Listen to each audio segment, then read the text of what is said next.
بسم الله الرحمن الرحيم. الحمد لله نحمده ونستعينه ونستغفره ونؤمن به ونتوكل عليه ونعوذ بالله من شرور أنفسنا ومن سيئات أعمالنا.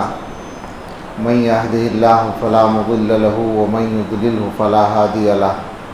ونشهد أن لا إله إلا الله وحده لا شريك له. ونشهد أن سيدنا ونبينا ومولانا محمدا عبده ورسوله صلى الله تعالى عليه وعلى آله وأصحابه وبارك وسلم تسليما كثيرا. أما بعد، فأعوذ بالله من الشيطان الرجيم. بسم الله الرحمن الرحيم. يا أيها الذين آمنوا اتقوا الله وكونوا مع الصادقين. صدق الله العظيم. قال رسول الله صلى الله عليه وسلم: إن في الجسد لمضغة إذا صلحت صلح الجسد كله وإذا فسدت فسد الجسد كله ألا وهي القلب، أو كما قال عليه الصلاة والسلام. سبحان ربك رب العزة عما يصفون وسلام على المرسلين والحمد لله رب العالمين. اللهم صل على سيدنا محمد وعلى آل سيدنا محمد وبارك وسلم. اللهم صل على سيدنا محمد وعلى آل سيدنا محمد وبارك وسلم. اللهم صل على سيدنا محمد وعلى آل سيدنا محمد وبارك وسلم. کوئی نئی بات نہیں کرنی ہے، کچھ باتیں یاد دلانی ہیں جو سبھی جانتے ہیں تقریباً. قرآن و حدیث میں ایک مضمون بار بار آیا ہے اور اہمیت کے ساتھ آیا ہے، اور حدیث میں تو زیادہ ہی صراحت کے ساتھ آیا ہے، اور وہ یہ ہے کہ انسان کے پورے نظام میں دل بہت اہمیت رکھتا ہے. جو حدیث پڑھی ہے وہ اس مضمون کو بالکل کھول دیتی ہے.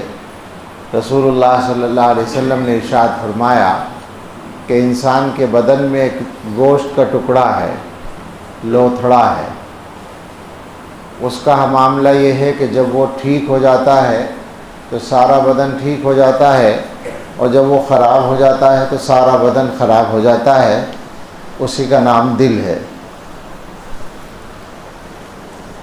دل کا ٹھیک ہونا سارے بدن کا ٹھیک ہونا، اور دل کا خراب ہونا سارے بدن کا خراب ہونا.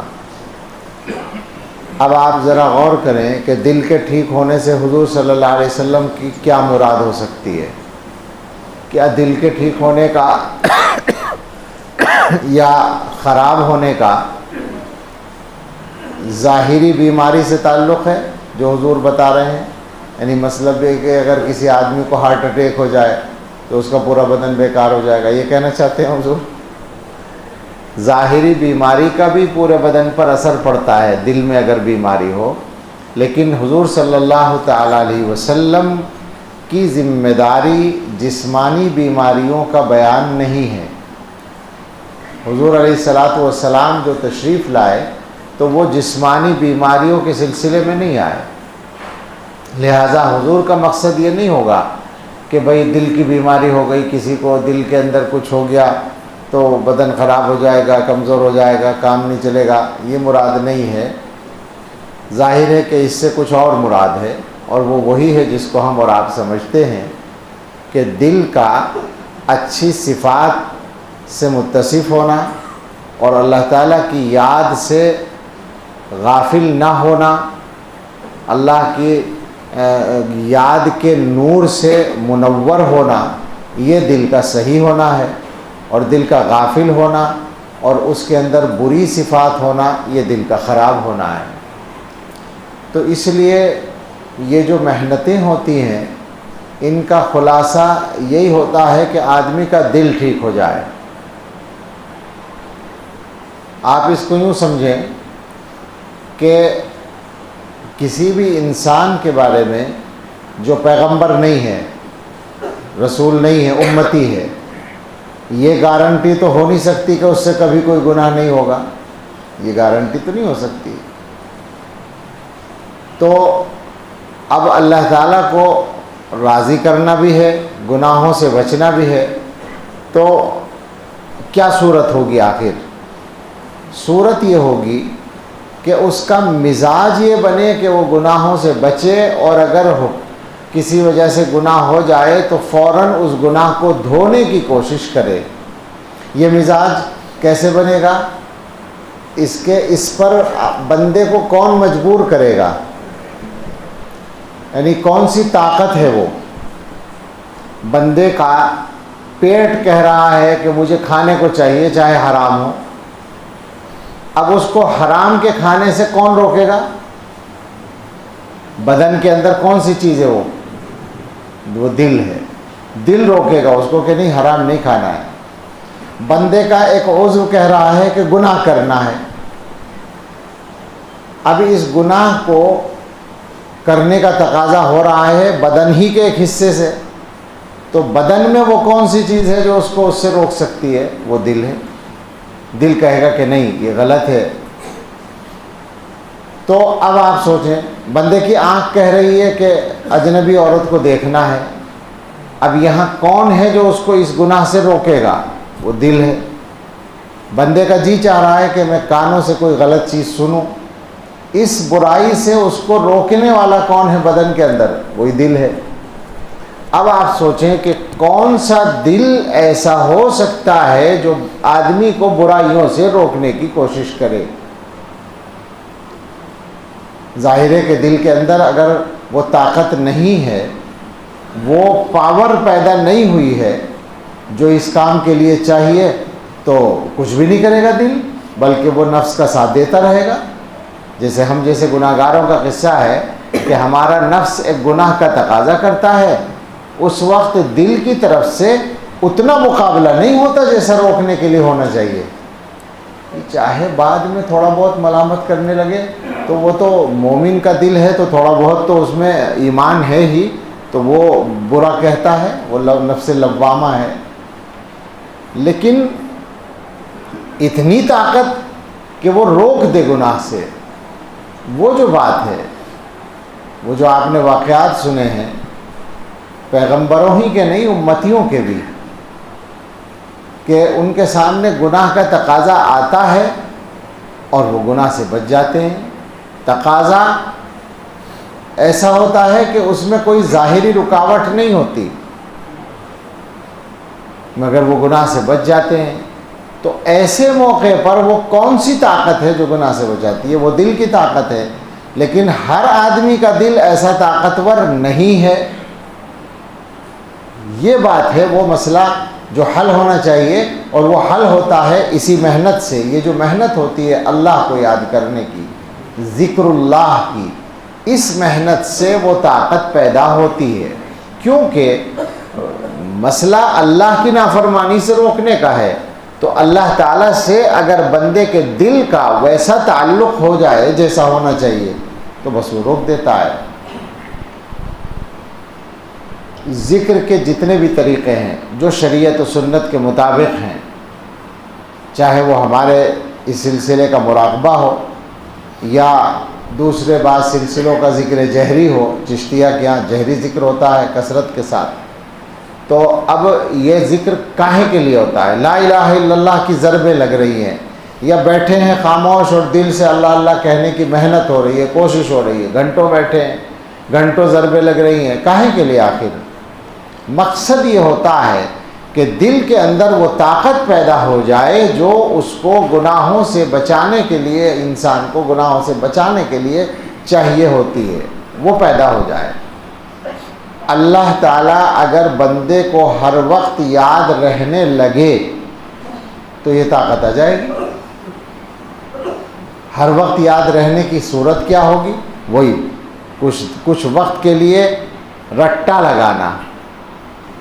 اب جب وہ رٹا لگے گا تو تھوڑا تھوڑا عادت پڑے گی، اور جب زیادہ ہو جائے گا تو ایسا مزاج بن جائے گا کہ اللہ تعالیٰ اس کو یاد رہیں گے. بس اسی معیار سے ہم لوگ سمجھ لیں کہ گناہ کا موقع ہے، کوئی طاقت ہمیں بچا لے جا رہی ہے، اس کا مطلب یہ ہے کہ وہ یاد ہمیں کچھ نہ کچھ حاصل ہو گئی ہے. اور اگر پھنس رہے ہیں تو اس کا مطلب یہ کہ ابھی کمزوری باقی ہے، ابھی کمی باقی ہے، محنت کی ضرورت ہے. یعنی یہ معاملہ ایسا ہے کہ ہر آدمی اپنا خود محاسبہ کر سکتا ہے. ابھی مولانا پوچھ رہے تھے ہمارے سلسلے میں ایک تو مراقبہ بتایا جاتا ہے، وقوف قلبی، ابھی جیسے عشاء سے پہلے بھی بتایا، استغفار، درود شریف، قرآن شریف، یہ پڑھنے کے لیے 2 کام ہیں الگ. ایک تو اللہ کو ہر وقت یاد رکھنا، اس کو وقوف قلبی کہتے ہیں، اور ایک ہے مراقبہ. تو آپ سمجھ رہے ہیں مراقبہ تو یہ ہے کہ باقاعدہ آپ سوچ کر، توجہ کر کے دل کی طرف، دل سے اللہ اللہ کہیں، اور ظاہر ہے کہ اس کے لیے آپ کو بیٹھنا ہے اور دھیان دینا ہے دل پر، اور گویا کہ محنت کرنی ہے کہ دل کو عادت ہو جائے اللہ اللہ کہنے کی. یہ مراقبہ ہے. اور وقوف قلبی کا مطلب تو فقط دل کی نگرانی ہے، یعنی اللہ تعالیٰ کا ایک خیال رہے، ہر وقت خیال رہے، یہ وقوف قلبی ہے. اس کو حضرت نے بہت سی مثالوں سے سمجھا رکھا ہے. مثال دی ہے کہ مثلا آدمی گھر سے نکلتا ہے مسجد جانے کے لیے، راستے میں فون آ گیا، اس پہ بات کر رہے ہیں، کوئی ساتھی مل گیا، اس سے باتیں ہو رہی ہیں، اور بھی کوئی کام راستے میں نمٹا، لیکن پاؤں چل رہے ہیں مسجد ہی کی طرف. یہ جو خیال ہے مسجد کا، یہ ایک یاد ہے، بھول نہیں ہو رہی اس میں.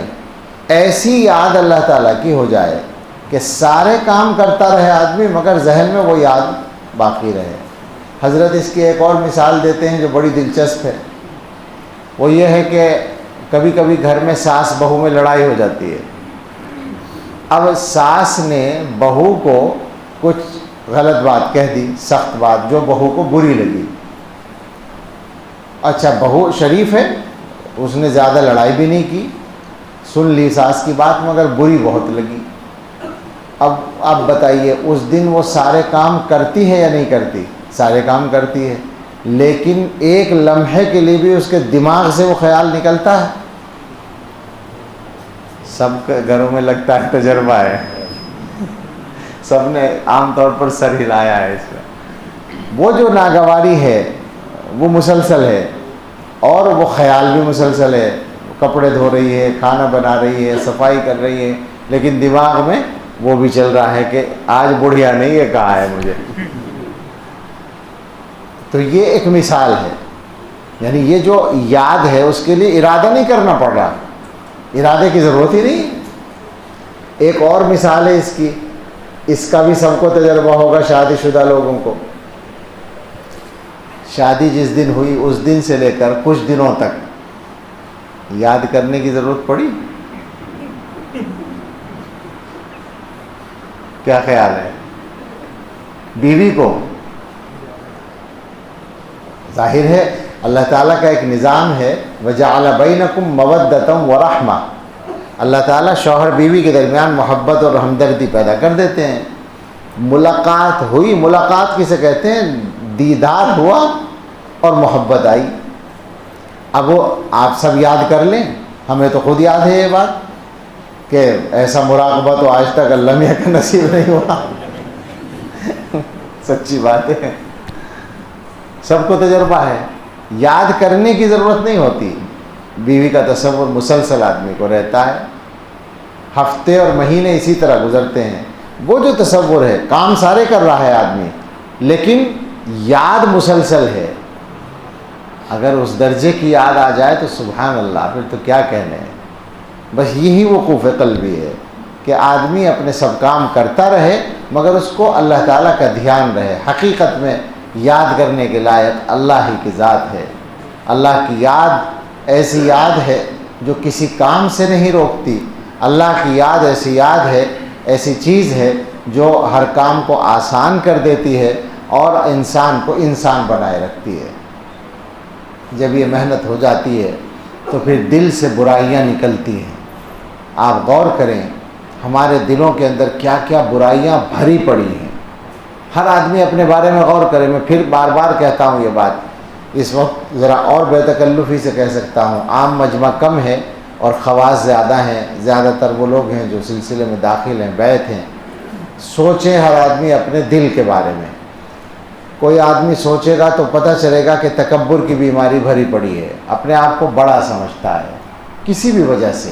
وجہ کچھ بھی ہو سکتی ہے، پیسہ ہے یا عہدہ ہے کوئی، یا عزت ہے لوگوں میں، اسی کی وجہ سے تکبر ہو جاتا ہے۔ لیکن اس کو نکالنا ہے، اس لیے کہ ہمارے لیے یہ مصیبت ہے۔ اللہ تعالیٰ کو جو چیز پسند نہیں ہے اسے ہم اپنے دل میں کیوں رکھیں؟ اور اللہ تعالیٰ کو اتنا ناپسند ہے تکبر، اتنا ناپسند ہے کہ اللہ تعالیٰ کہتے ہیں جو تکبر کرے گا میں اسے ذلیل کروں گا۔ تو خواہ کیا مصیبت آئی ہم اپنے آپ کو ذلیل کرائیں اللہ میاں سے؟ اور پھر سوچیں کہ تکبر تو اللہ تعالیٰ کی صفت ہے، اللہ تعالیٰ کو زیب دیتی ہے بڑائی۔ اللہ تعالیٰ کہتا ہے میں متکبر ہوں، میں بڑا ہوں۔ اپنے آپ کو بڑا کہنا یہ شان اللہ ہی کی ہے، تو ہم اپنے آپ کو بڑا سمجھنے لگے، اس کا کیا مطلب ہے؟ اس کا مطلب ہے بندگی میں کمی ہے۔ تکبر نکال دیں دلوں سے۔ یہ جب ذکر کی محنت ہوگی، اللہ کا نام دل کے اندر بیٹھے گا، بڑائی نکلے گی۔ جتنا زیادہ اللہ کی یاد ہوگی اتنی زیادہ اپنی بڑائی نکل جائے گی۔ اور آپ یقین کریں جب یہ بڑائی نکل جائے گی نا، زندگی بہت آسان ہو جائے گی۔ اب تو بہت پریشان ہیں، اسی چکر میں رہتے ہیں نا کہ لوگ میری عزت کریں، لوگ مجھے اہمیت دیں، اسی تلاش میں رہتا ہے، خواہ پریشان رہتا ہے۔ بھئی کیا مصیبت آئی ہے؟ اپنے کام کرو، جسے عزت کرنی وہ عزت کرے گا، جسے نہیں کرنی نہیں کرے گا، تمہارا اس سے مطلب واسطہ کیا ہے؟ اور یقین کریں جس دن دل اپنی بڑائی سے خالی ہو جائے گا اور اللہ کی بڑائی سے بھر جائے گا تو آپ کی بڑائی ساری دنیا کے دلوں میں بھر جائے گی۔ بندگی جب آ جائے گی یہ اللہ کی طرف سے ہوگا۔ چکر ہی میں نہ پڑو کہ مجھے کوئی بڑا سمجھے، نکال دو اپنے دل سے۔ اللہ تعالیٰ کو دل کی جو برائیاں بہت زیادہ ناپسند ہیں ان میں ایک چیز ہے ریاکاری، دکھاوا، بناوٹ۔ بہت ہی خطرناک بات ہے اور بہت مشکل سے نکلتی ہے، بہت مشکل سے پیچھا چھوٹتا ہے۔ شیطان چونکہ چاہتا ہے، اس کا مشن ہے ہمیں جہنم میں لے جائے۔ اب ہم کوئی بھی اچھا عمل کریں، پہلی کوشش تو اس کی یہ ہوتی ہے کہ ہمیں اچھے عمل سے روک دے۔ ہم تلاوت کرنے بیٹھ رہے ہیں، وہ روکنا چاہتا ہے۔ ہم نماز پڑھنے کھڑے ہو رہے ہیں، وہ روکنا چاہتا ہے۔ کوئی بھی اچھا عمل کر رہے ہیں تو وہ ہمیں روکنے کی پوری کوشش کرتا ہے۔ اچھا ہاں، وہ کوشش میں کامیاب نہیں ہوا، اللہ نے ہمیں توفیق دے دی کرنے کی، تو اب کیا کرے گا؟ وہ بھوس ملائے گا اس میں۔ سمجھ میں آئی بات؟ وہ کوشش یہ کرے گا کہ اب یہ عمل تو کر رہا ہے، یہ نماز پڑھ رہا ہے، یہ تلاوت کر رہا ہے، یہ نیکی کر رہا ہے، تو اب اس کا بیڑا ویسے غرق کر دوں، لہٰذا وہ دکھاوا ہماری نیت میں شامل کر دے گا۔ لوگ دیکھیں مجھے تلاوت کرتے ہوئے، لوگ دیکھیں مجھے نماز پڑھتے ہوئے، لوگ دیکھیں مجھے صدقہ دیتے ہوئے، پتہ چلے لوگوں کو میں کیسا آدمی ہوں۔ یہ نیت میں جب شامل ہو جائے گا تو کیا فائدہ ہوا اس عمل کا؟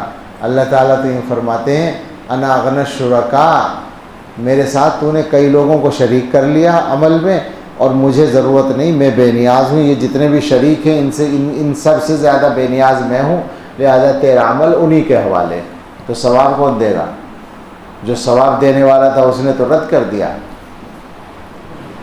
اللہ تعالیٰ کو دل کی جو چیزیں زیادہ ناپسند ہیں اس میں ایک حسد ہے، جلن دوسروں سے، مصیبت ہے، دنیا کی بھی مصیبت ہے اور آخرت کی بھی مصیبت ہے، اور بڑی مشکل یہ ہے اپنے لیے بھی مصیبت ہے اور اس کے لیے بھی مصیبت ہے جس سے کر رہے ہو، مصیبت ہی مصیبت ہے۔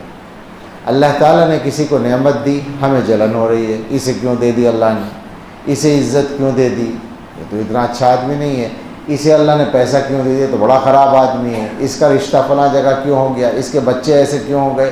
ایک مصیبت، یعنی وہ اسے اللہ کی نعمتیں مل رہی ہیں اور جناب خواہ مصیبت میں مبتلا ہیں۔ دیکھا ہے کبھی کسی جلنے والے کو جلن کی وجہ سے وہ نعمت مل گئی ہو؟ مل ہی نہیں سکتی۔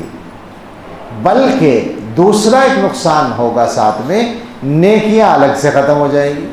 خواہ بیٹھے بٹھائے الحسد، یہ حدیث ہے، الحسد یاکل الحسنات کما تاکل النار الحطب، حسد نیکیوں کو ایسے ختم کرتا ہے جیسے لکڑیوں کو آگ ختم کرتی ہے۔ وہ تھوڑی بہت نیکیاں جو کری تھیں وہ یوں جل جائیں گی خامخواہ دوسروں سے جلنے میں۔ آپ دوسروں سے جل رہے ہیں، آپ کی نیکیاں ادھر جل رہی ہیں، فائدہ کیا ہوا؟ پریشانی کیا ہے؟ اللہ تعالیٰ نے، میں مان لوں اللہ نے ایک آدمی کو پیسہ دیا اور وہ بڑا خراب آدمی ہے، آپ یہ سوچ رہے ہیں اتنا خراب آدمی اللہ نے پتہ نہیں کیوں پیسہ دے دیا۔ چلو تمہیں پتہ نہیں، لیکن تم کر کیا لوگے یہ بتاؤ، اس پہ کرو، تم کیا کر لو گے؟ دوبارہ سوچیے میں جو کہہ رہا ہوں، کیا کر لیں گے ہم؟ کچھ بھی نہیں کر سکتے، تو وہ جلتے رہو بیٹھے ہو، خواہ مخواہ اپنا دماغ خراب کرنا۔ ہاں صحیح بات پر غور کرو کہ دینے والا اللہ ہے جسے ہر کام کا اختیار ہے، اسے اختیار ہے وہ جس کو چاہے دے، اور وہ حاکم تو ہے ہی، اسے اختیار ہے، وہ حکیم بھی ہے، اس کی حکمت ہوتی ہے، اسے دیا ہے مجھے نہیں دیا ہے، اس کی کوئی حکمت ہے۔ ہو سکتا ہے مجھے دے دیتا تو میں فرعون بن جاتا، میں سرکش بن جاتا، تو مجھے دنیا کا تو فائدہ ہوتا، آخرت کا نقصان، اس سے تو اچھا یہی اگر کچھ نہ ہو۔ حکمت پہ بھی نظر رکھو، اللہ تعالیٰ حاکم بھی ہیں اور اللہ تعالیٰ حکیم بھی ہیں۔ یہ ہمارے اکابر نے لکھا ہے، حضرت تھانوی رحمۃ اللہ علیہ نے شاید لکھا ہے، کوئی مصیبت آئے وہاں بھی یہی غور کر لو، اللہ حاکم ہے، اللہ کی حکومت ہے، وہ جو چاہے کرے، ہم کیا کر سکتے ہیں، اور اللہ حکیم بھی ہیں، اس کی کوئی حکمت ہوگی جو یہ پریشانی آئی ہے، اللہ کو اختیار بھی ہے اور اللہ تعالیٰ کی حکمت بھی ہے، بس اس پہ غور کر لو، آسانی ہو جائے گی۔ ایسے ہی حسد کا مسئلہ ہے، اللہ نے کسی کو عزت دے دی، آپ یہ سمجھتے ہیں کہ وہ اتنی عزت کے لائق نہیں ہے، ٹھیک ہے نہیں ہے، تو آپ کیا کریں گے؟ ایک کام کریں گے، آپ اس کو بے عزت کرنے کی کوشش کریں گے، بہت ثواب ملے گا، جی بہت ثواب کا کام کریں گے، اور اس کی عزت تو ختم ہو جائے گی اور آپ کو مل جائے گی، ہے ایسا؟ اس کا تو کوئی امکان نہیں ہے۔ تو فائدہ آخرت کا الگ نقصان، دنیا کا الگ نقصان، جلنے کی ضرورت ہی نہیں ہے۔ اللہ کی ذات پر نظر کرو، اللہ نے جس کو جو نعمت دی وہ اللہ کی حکمت ہے، تمہیں چاہیے تو اللہ سے مانگو، اس پہ کس نے پابندی لگائی ہے؟ بھائی اللہ تعالیٰ نے اسے دے دی تو کیا اللہ کے یہاں ختم ہو گیا وہ خزانہ؟ خواہ پریشان ہے، اللہ نے اسے پتہ نہیں کیوں دے دیا، ارے بھائی اسے دے دیا تو تمہیں بھی دے سکتا ہے، تم مانگو نا اللہ سے، تمہیں پریشانی کیا ہے؟ تمہیں کس نے منع کیا ہے مانگنے سے؟ اللہ کے خزانے تو بہت ہیں، اللہ کے خزانے اسے دینے سے ختم نہیں ہو گئے۔ تو یہ حسد دلوں سے نکالنا ہے، ذکر جب ہوگا پابندی سے، مراقبہ جس کو کہہ رہے ہیں، وہ یہ برائی بھی دل سے نکالے گا۔ اور بھی بہت ساری چیزیں ہیں دل کے اندر جو برائیاں ہمارے بھری ہوئی ہیں، اور آپ یقین کریں کہ جتنی بھی اخلاقی برائیاں ہوتی ہیں، یہی جو ہیں سب، جس آدمی میں جتنی زیادہ اتنا وہ خود ہی پریشان ہوتا ہے، کوئی اور نہیں ہوتا، اور جو آدمی ان برائیوں سے جتنا زیادہ خالی ہو جاتا ہے اتنا ہی وہ سکون سے ہو جاتا ہے۔ یعنی مثال کے طور پر ایک آدمی کے نے اپنے مزاج سے حسد ختم کر دیا، ایک منٹ کے لیے سوچیں، حسد، سوئیں نہیں سوچیں، ایک صاحب کو نیند آ رہی ہے،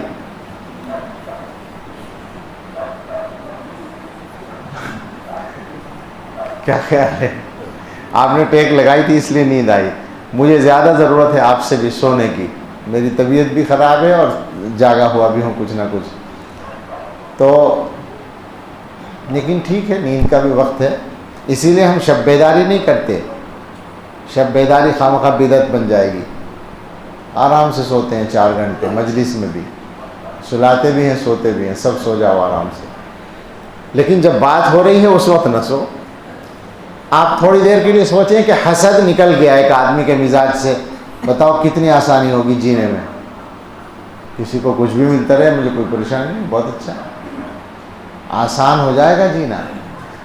ریا نکل گئی، دکھاوا نکل گیا، عمل کرنا کتنا آسان۔ اب تو مصیبت ہے کہ دیکھنے والا بھی ڈھونڈنا پڑے گا کہ کوئی دیکھنے والا ہو، نہیں ہے کہ کوئی دیکھ رہا ہو تبھی کروں، اور جب آسانی ہو جائے گی، ایک دیکھنے والا ہے وہ اندھیرے میں بھی دیکھتا ہے، وہ دیکھ رہا ہے اس کو دکھانے کے لیے کر رہے ہیں، اس کو راضی کرنے کے لیے کر رہے ہیں، اسی کے لیے کریں گے، مزہ آ جائے گا، بڑائی نکل گئی دل سے، بڑی آسانی ہو جائے گی۔ اب تو پریشان ہیں کہ جہاں میں جاؤں لوگ میری عزت کریں، خواہ اچھا تکبر کرنے والا جو آدمی ہوتا ہے نا، بس وہ اپنے آپ ہی ہٹتا رہتا ہے، کوئی نہیں مانتا، وہ خود ہی اپنے آپ اپنے خیال میں آپ بڑے ہیں۔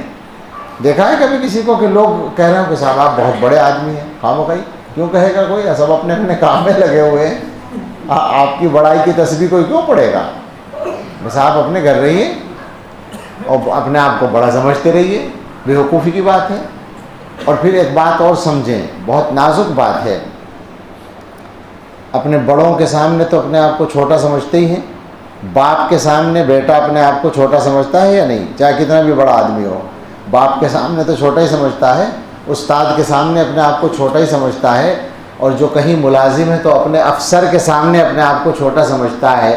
تو مجھے بتاؤ کہ کس وقت تم اللہ کے سامنے نہیں ہو؟ غور کریں اس پر۔ آپ تکبر کر رہے ہیں اور اللہ کے سامنے کر رہے ہیں، اس کا مطلب اللہ کے سامنے اپنے آپ کو بڑا سمجھ رہے ہیں، کتنی خطرناک بات ہے۔ اب یہ بات جب سمجھ میں آئی تو وہاں پھر جائیے کہ جب اللہ کی یاد دل میں ہوگی تو یہ یاد آئے گا، اگر میں تکبر کروں گا تو یہ تکبر اللہ کے سامنے ہوگا، لہذا مجھے نہیں کرنا ہے۔ ذکر کا یہ فائدہ ہوتا ہے، اللہ کی یاد کا یہ فائدہ ہوتا ہے۔ اللہ کی یاد انسان کو وہ ایسا پابند کر دیتی ہے کہ وہ برائیوں سے بچ جا، پابند نہ کہو بلکہ یوں کہو ایسا صاف کر دیتی ہے، ایسا اس کے لیے جینا آسان کر دیتی ہے اللہ کی یاد۔ حقیقت یہ ہے کہ جینے کا گر ہی اللہ کی یاد میں ہے، کوئی مزہ نہیں، کوئی خوشی نہیں، تیرے بغیر زندگی موت ہے، زندگی نہیں، اللہ کی یاد ہی زندگی کا اصل سہارا ہے۔ اور ایک چیز اور سمجھنے کی ہے کہ زندگی میں بہت سے مسائل پیش آتے ہیں، پریشانیاں آتی ہیں، اور آپ سب یہ بات سمجھ لیں گے، چونکہ سب کو تجربہ ہوتا ہے اس کا، کہ کئی وقت ایسے آتے ہیں جب کوئی مدد کرنے والا نہیں ہوتا۔ بعض مسئلے ایسے ہوں گے کہ بیوی اس میں مدد کر دے گی، بعض مسئلے ایسے ہوں گے جن میں بچے مدد کر دیں گے، بعض مسئلے ایسے ہوں گے جن میں رشتہ دار کر دیں گے، لیکن بعض مسئلے ایسے ہوتے ہیں کہ آدمی پریشان ہوتا ہے، نہ بیوی مدد کر سکتی ہے، نہ اولاد، نہ کوئی رشتہ دار، کون کرے گا مدد؟ اللہ۔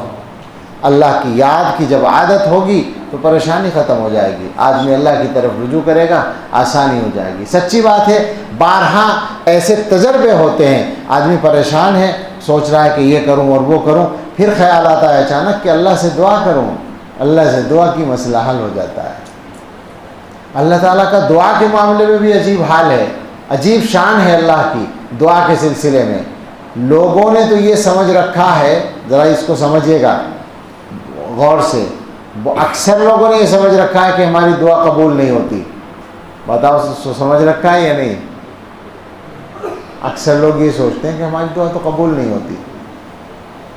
یہ سمجھنے کی اجازت ہی نہیں ہے آپ کو، اس لیے کہ قرآن میں ہے کہ اللہ تعالیٰ دعا قبول کرتے ہیں، حدیث میں ہے کہ اللہ تعالیٰ دعا قبول کرتے ہیں۔ حدیث میں یہ ہے کہ ادعوا اللہ وانتم موقنون بالاجابہ، اللہ سے دعا اس حال میں کرو کہ تمہیں قبولیت کا یقین ہو۔ جب یہ حکم ہے کہ یقین کر کے دعا کرو تو پھر ہمیں کیا اختیار ہے یہ سوچنے کا کہ ہماری دعا قبول نہیں ہوتی؟ ہمیں اختیار ہی نہیں ہے۔ ایک حدیث ہے انا عند ظن عبدی بی، اللہ تعالیٰ فرماتے ہیں میں بندے کے گمان کے ساتھ ہوتا ہوں جو وہ میرے ساتھ کرتا ہے، یعنی میرا بندہ میرے بارے میں جو گمان رکھے میں اسی کے مطابق ہوتا ہوں۔ اس کا مفہوم محدثین نے یہی بیان کیا کہ جب دعا کرو تو یقین رکھو کہ دعا قبول ہوگی، جب استغفار کرو تو یقین رکھو کہ استغفار قبول ہوگا، مغفرت ملے گی، جب توبہ کرو تو یقین رکھو کہ توبہ قبول ہوگی، شک میں نہ رہو، یقین رکھو، اللہ تعالیٰ کہہ رہے ہیں قبول کرنے کو۔ اب ظاہر ہے کہ اگر کبھی ایسا لگے کہ دعا قبول نہیں ہوئی تو اپنے آپ کا اپنا دماغ صحیح کرو، اپنی سوچ صحیح کرو۔ دعا قبول ہونے کا یہی مطلب نہیں ہے کہ جو تم نے کہہ دیا وہ ہو ہی جائے، کہیں نہ کہیں وہ دعا قبول ہو ہی جائے گی، کوئی مصیبت ٹل جائے گی، وہی چیز مل جائے گی، کوئی نیکی مل جائے گی، دعا تو ہر حال میں قبول ہو گئی۔ یہ تھوڑی ہے کہ اللہ تعالیٰ ہمارے تابع ہیں، جو آرڈر ہم نے کر دیا بس وہ کر ہی دیں گے. آرڈر نہیں ہوتا اللہ سے، دعا ہوتی ہے، اور دعا کے بارے میں اللہ تعالیٰ کہہ رہے ہیں میں قبول کرتا ہوں، بس یقین کرو قبول کرتے ہیں. اب کس صورت میں قبول کرنا وہ ان کا اختیار ہے. لیکن ایک بات ہم آگے بڑھ کر آپ سے کہتے ہیں کہ ہمارے حضرت ایک بات سناتے ہیں. حضرت نے جن بزرگوں سے خاص طور پر استفادہ کیا ہے، ایک تو حضرت کے شیخ ہیں، ایک پہلے شیخ تھے حضرت مولانا سید زوال حسین شاہ رحمۃ اللہ علیہ، اور دوسرے جو شیخ تھے جن سے حضرت کو اجازت ہے حضرت مولانا غلام حبیب صاحب رحمۃ اللہ علیہ. لیکن ان دونوں کے علاوہ بھی بعض بزرگوں سے حضرت نے خاص استفادہ کیا ہے. ان میں ایک بابو جی عبداللہ صاحب رحمۃ اللہ علیہ تھے، جو بابو جی اس لیے کہلاتے تھے کہ ڈاکیا تھے، وہ ڈاک میں ملازم تھے، ڈاک خانے میں، اور پھر ریٹائر ہو گئے تھے. ان کا جو گویا بزرگی اور تقوی کا معیار تھا وہ عجیب تھا. مستجاب الدعا شخص تھے. حضرت سناتے ہیں کہ جو دعا کرتے تھے، جس آدمی کے لیے دعا کر دیں کہ اس کو رسول اللہ صلی اللہ علیہ وسلم کی زیارت ہو جائے تو 3 دن میں ہو ہی جاتی تھی. یہ پکا تھا. چنانچہ حضرت یونیورسٹی میں پڑھتے تھے اور ان سے تعلق تھا، تو حضرت کے ساتھی جو ہیں وہ بہت سے حضرت سے کہا کرتے تھے کہ بابو جی کے یہاں لے چلو اور دعا کرا دو. ایک دفعہ حضرت سناتے ہیں کہ بہت سے لڑکے کہتے رہے تو ہم نے ایک دن پروگرام بنا لیا. وہ سب لڑکے مل کر 32 ہو گئے، یونیورسٹی کے لڑکے 32 لڑکوں کو لے کر ان کے یہاں پہنچ گئے اور ان سے جا کر بتایا کہ بابو جی یونیورسٹی کے اسٹوڈنٹس آئے ہیں اور آپ سے دعا کرانا چاہتے ہیں. تو بابو جی نے فرمایا کہ میرے پاس ایک ایک کر کے بھیجو. ایک آدمی آیا، اس کو دعا دی اور اس کو نصیحت کی، وہ چلا گیا. دوسرا آیا، وہ چلا گیا. اس طرح 32 کے ساتھ ہوا. بعد میں سب نے یہ بتایا کہ مجھے اس گناہ کے چھوڑنے کی نصیحت کی جو میرے اندر پایا جاتا ہے. ایک تو یہ ہوا. دوسرا یہ ہوا کہ واپس آنے کے بعد چند دن کے اندر اندر سارے ساتھیوں نے بتایا کہ ہمیں زیارت ہو گئی. یہی دعا کرانے آئے تھے، وہ رسول اللہ صلی اللہ علیہ وسلم کی زیارت ہو گئی. ایک ساتھی نے کہا کہ مجھے نہیں ہوئی. 32 میں سے ایک نے کہا. تو اس نے شکایت کی کہ بھائی مجھے نہیں ہوئی، سب کو ہو گئی. تو حضرت نے خط لکھا، اس زمانے میں خط چلتا تھا. خط لکھا بابو جی کو کہ حضرت سب کو ہو گئی، زیارت ایک رہ گیا. تو بابو جی نے جواب میں لکھا کہ تحقیق کرو، اس کا عقیدہ خراب ہوگا. بعد میں پتہ چلا کہ وہ شیعہ تھا. ایسی شخصیت تھی ان کی. وہ یہ فرمایا کرتے تھے، بس یہی سنانا تھا مجھے، لیکن بتانا تھا کہ کیسے آدمی کی بات ہے. یہ ظاہر ہے قرآن و حدیث کی باتیں ہیں، لیکن بزرگوں کی زبان سے اپنے انداز سے آتی ہیں تو ہمیں آسانی سے سمجھ میں آتی ہیں. فرماتے تھے جو آدمی اپنے ارادے سے گناہ کرنا چھوڑ دے، سمجھ میں آئے، پروگرام بنا کے ارادہ کر کے تیاری کر کے جو گناہ ہے کہ میں اب یہ کروں اب وہ کروں، جو آدمی اپنے ارادے سے یعنی قصداً گناہ نہ کرے، ہو جائے غلطی سے اچانک الگ بات ہے. جو آدمی اپنے ارادے سے گناہ کرنا چھوڑ دے، اللہ اس کی دعا رد کرنا چھوڑ دیتے ہیں. اللہ تعالیٰ اس کی دعا قبول ہی کرتے ہیں. تو یہ دل کی محنت کے فائدے ہوتے ہیں. بس مجھے تو یہ کہنا تھا کہ ذکر کا اصل مقصد ہے دل پر محنت کرنا اور دل کو ٹھیک کرنا. جب دل ٹھیک ہوتا ہے تو پھر ظاہر بھی ٹھیک ہوتا ہے، ورنہ آدمی ظاہر کے چکر میں پڑا رہتا ہے، اوپر سے سنوارتا رہتا ہے، اندر سے خراب ہوتا رہتا ہے، کوئی فائدہ اس کا نہیں ہوتا. اللہ تعالی ہم سب کے دلوں کو ٹھیک کر دے اور ہمیں اپنے اچھے بندوں میں شامل فرما لے. ایک بار پھر توبہ کے کلمات پڑھ لیتے ہیں، اور جنہوں نے بیعت کی نیت کی ہے وہ پھر کر لیں، اور اس مجلس کے بعد آ کر جنہوں نے بھی جو نئے بیعت ہوئے ہیں وہ قریب آ کر نشاندہی کرا لیں، اور جو پرانے ہیں کیا ٹائم ہوا ہے وہ بھی اب سے لے کر صبح تک جس وقت بھی موقع مل جائے مل لیں. ڈر ڈر کے کہہ رہا ہوں چونکہ ذرا تھکن زیادہ ہو گئی، کمر میں تکلیف ہے، تو جیسا موقع ہوگا ویسا کر لیں گے. پرانے لوگوں کے سبق کو بھی دیکھنا ہے، اور جو یہاں کے احباب ہیں خاص طور سے محتمم صاحبان، ان سے بھی درخواست ہے کہ وہ بھی اپنے سبق کے سلسلے میں کسی وقت ضرور ملاقات کر لیں. بہت سارے مدرسوں کے ذمہ داران ہیں جو ماشاءاللہ سب کام کر رہے ہیں. اس کو بھی محنت سے کیجئے، انشاءاللہ آپ کے کاموں میں برکت آ جائے گی، ترقی ہو جائے گی، ہر اعتبار سے ہوگی انشاءاللہ.